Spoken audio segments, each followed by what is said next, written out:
अस्सलाम वालेकुम नाजरीन, मैं सैयदा ज़ाहिरा आबिदी आपकी मेज़बान आज आपकी खिदमत में पोस्ट पेश करूँगी अज़ादारी समंदर में। अब देखिए कि ये तो सोचने की बात है, घरों में, इमाम बारगाहों में और सड़कों पे, यहाँ तक कि पहाड़ों के दरमियान भी अज़ादारी देखी है। जहाँ मैदानी इलाका मैसर नहीं आता है, वहाँ पे पहाड़ों के दरमियान होती है। शुरू करती हूँ। बिस्मिल्लाहिर्रहमानिर्रहीम। रब्बे शरह ली सदरी व यस्सिर ली अमरी वहलुल उक़दतम मिन लिसानी यफ़क़हू क़ौली। अल्लाहुम्मा सल्लि अला मुहम्मदिन व अला आलि मुहम्मदिन कमा सल्लैता अला इब्राहीम व अला आलि इब्राहीम इन्नका हमीदुम मजीद। अल्लाहुम्मा बारिक अला मुहम्मदिन व अला आलि मुहम्मदिन कमा बारकता अला इब्राहीम व अला आलि इब्राहीम इन्नका हमीदुम मजीद।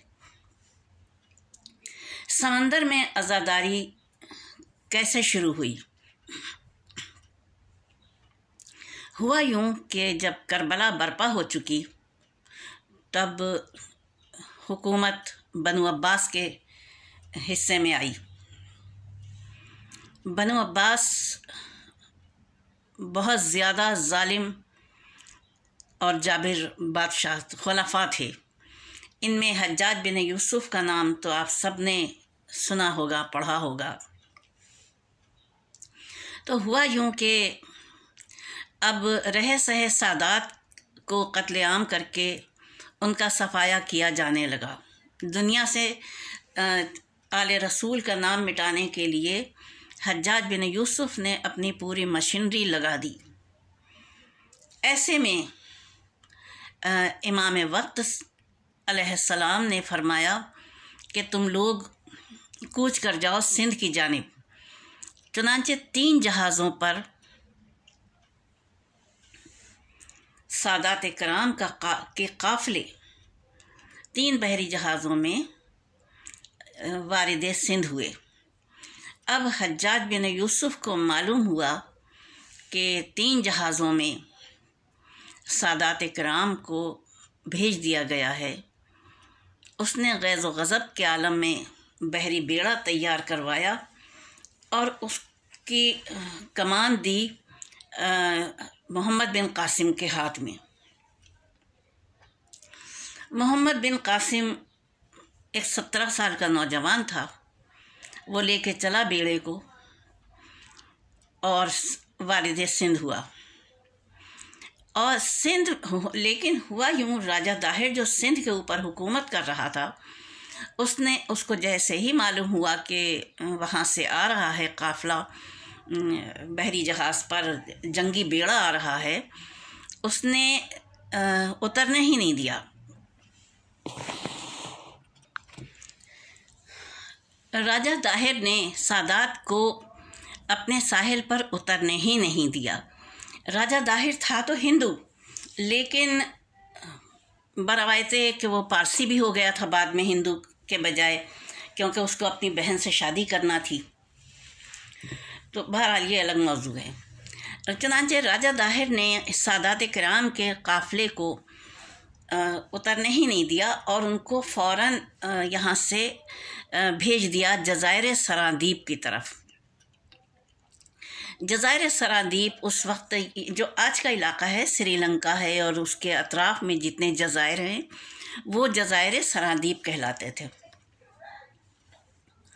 सादात कराम का काफ़िला तो वहाँ चला गया, 3 बहरी जहाज़, और इधर से ये पहुँच गया मोहम्मद बिन कासिम के हवाले किया जाए कैदियों को। वो ये समझा कि यहाँ पर हैं कैदी, वही मुसाफिर। राजा दाहिर के पास तो थे नहीं जो वो बताता। चुनांचे मोहम्मद बिन कासिम ने जंग की और राजा दाहिर इसमें मारा गया। जब राजा दाहिर मारा गया तो फिर मोहम्मद बिन कासिम ने जो उसकी बहन थी जिससे उसने निकाह किया हुआ था, उसको अपने अक़द में ले लिया।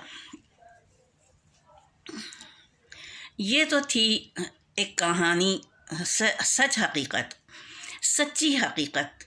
अब ये लोग कहाँ गए? सादात कराम ये पहुँचे वहाँ पर جزائر سنادیب ان کے جہاز پہنچے تو کربلا کے دن آ چکے تھے۔ چنانچہ انہوں نے سمندر میں ہی عزاداری حسین علیہ السلام برپا کی اور اس روایت کو آگے بڑھایا۔ یہ ایک ہی سال سمندر میں پہلے برس کی انہوں نے، کیونکہ ابھی یہ ساحل پر اترے بھی نہیں تھے کہ وہ آ گیا تھا، محرم آ گیا تھا۔ یہاں سے ابتدا ہوئی سمندر میں عزاداری کی۔ جب ہم دیکھتے ہیں اب میں آتی ہوں پھر اپنے پہلے اس پر چیپٹر پر۔ محمد بن قاسم نے راجہ داہر سے جنگ کی، راجہ داہر مارا گیا، وہ فاتح بن گیا، اور فاتح بن کے اس نے یہاں پہ حکومت شروع کی۔ حجاج بن یوسف کو کیسے معلوم ہوا؟ جب نہیں پہنچے قیدی بن کے سادات کرام، تو اس نے محمد بن قاسم کو پکڑا اور اپنے سپاہیوں کے ذریعے سے پکڑوایا اور اس کو بہت دردناک انجام سے دوچار کیا۔ اتنے دردناک انجام سے دوچار کیا کہ اس کو دہراتے ہوئے بھی روح کانپ جاتی ہے۔ حالانکہ وہ اس کا سگا بھتیجا بھی تھا، لیکن اس نے رشتے کی بھی پرواہ نہیں کی، اس کو اتنے دردناک انجام سے صرف اس لیے دوچار کیا کہ اس نے سادات کرام کو گرفتار کر کے واپس کیوں نہیں بھیجا۔ یہ تھی محمد بن قاسم کی کہانی۔ یہ جو کہا جاتا ہے کہ وہ آواز دی عورت نے اور وہ لڑکی نے اور وہ آیا، ایسا کچھ نہیں ہے۔ یہ صرف بنو عباس کے اس وقت کے مظالم پہ پردہ ڈالنے کے لیے یہ کہانی گڑھی گئی ہے۔ تاریخ جو ہے محمد بن قاسم کی آمد کی وہ یہ ہے، کیونکہ جانیں بچانے کے لیے اہل سادات یہاں پہ آ جاتے تھے۔ جیسا کہ ہم دیکھتے ہیں کہ حضرت عبداللہ شاہ غازی رحمۃ اللہ علیہ کے پیچھے بھی بھیجا گیا اور ظالمین کو، اور آ کے انہوں نے شہادت سے ہمکنار ہوئے۔ میرے امام زادے جن کا مزار آج ساحل کراچی پر ہے۔ یہ تاریخ ہے، تاریخ کو کتنا ہی موڑ دیا جائے، بل دے دیے جائیں، تاریخ اپنی جگہ مسلم رہتی ہے اور اس میں کوئی فرق نہیں آتا ہے۔ اس میں جھوٹ کا سہارا لے کے کوئی بھی رنگ بھرا جائے، تاریخ تاریخ رہتی ہے، حقیقت حقیقت رہتی ہے۔ اس زمانے میں دریائے دجلہ سے لے کے یہاں پر کراچی کے ساحل تک سندھ کا صوبہ تھا۔ یہ بعد میں اس کے حصے بکھرے ہوئے اور یہ تقسیم در تقسیم ہوا، ورنہ حقیقت یہ ہے۔ تو اب یہ سب سارے سادات کرام سرادیب پہ اترے اور وہاں انہوں نے مجلس سید الشہداء برپا کی، پانی کے اندر۔ اللہ تعالیٰ کو سمندر کو خالی رکھنا مقصود نہیں تھا، وہاں بھی سید الشہداء کا تذکرہ مطلوب تھا۔ پروردگار عالم کو اس کے محبوب حبیب نبی کا محبوب نواسا، جو بے آب و گیا میں تن و تنہا مارا گیا، شہید کیا گیا، اس محبوب نواسے کی عزاداری کو قائم کرنا اللہ رب العالمین کا ہی کام تھا، اور اس طرح سے سمندر کے سینے پر عزاداری سید الشہداء قائم ہوئی۔ بس میں اپنی پوسٹ تمام کرتی ہوں ان دعاؤں کے ساتھ کہ پروردگار عالم ہر مسلمان کے دل میں سید الشہداء کا مشن کو اجاگر کرے اور مجالس سید الشہداء میں شریک ہو، اور اللہ تعالیٰ آپ سب کی حفاظت فرمائے۔